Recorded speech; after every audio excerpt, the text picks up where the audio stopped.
Hi, my name is Dylan Hauk, and I'm a student physical therapist assistant, and I'm going to be reviewing a condition called Clubfoot.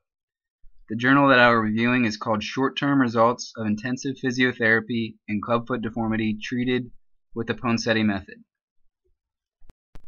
Clubfoot, referred to as talipes equinovarus, is when an infant's foot is stuck in plantar flexion, inverted, and adducted.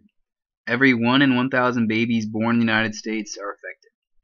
The cause is unknown, but heredity is linked to increased risk of being born with clubfoot. Infants born with clubfoot do not present with pain, but if it is untreated, then gait will be affected, which could lead to other problems with compensation in other areas of the body. Clubfoot sometimes requires surgical intervention.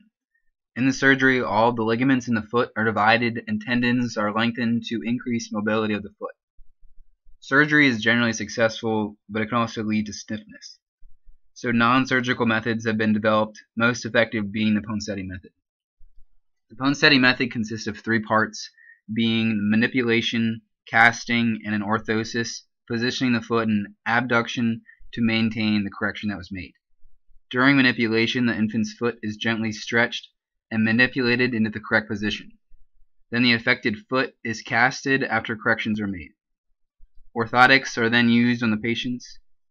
Adjunct to the Ponseti method has also been reviewed.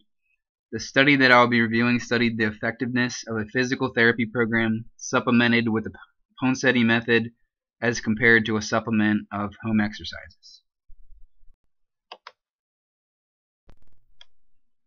The name of the journal was Short-Term Results of Intensive Physiotherapy in Clubfoot Deformity Treated with Ponseti Method.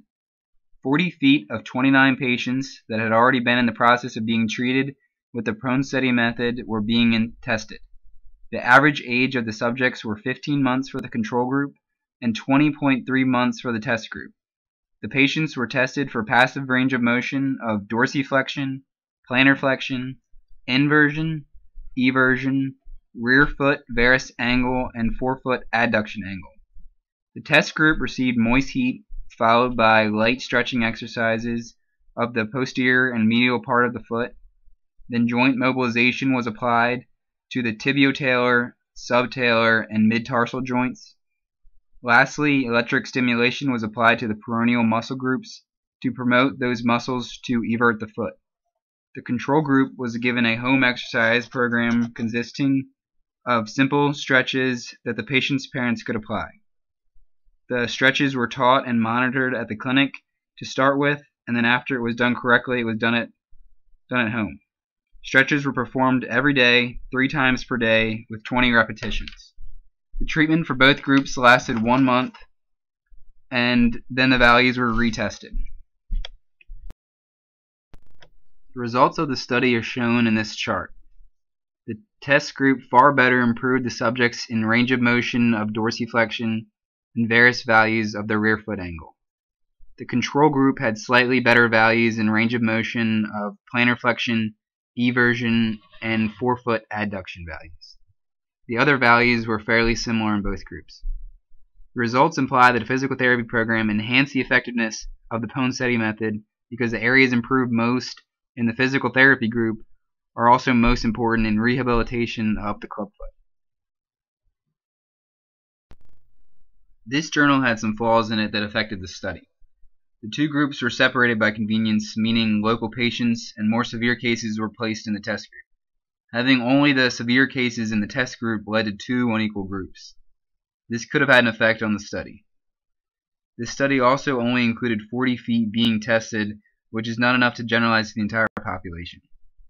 The measurement used may have included error in recording of the data also. This study also would need more research to test long-term effects of both treatments, since this study only lasted a month.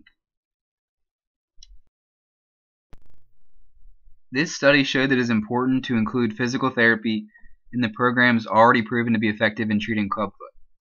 This is important to PTAs because we most likely work with patients that deal with the effects of clubfoot. If we work in pediatrics, we'll be working with patients that are still rehabilitating from clubfoot. We can use a study like this to best treat our patients. We could even combine what was found in the test group and the control group by treating our patients and also having them do exercises at home. We also must be informed on many different types of pathologies and treatments to be effective, well-rounded clinicians.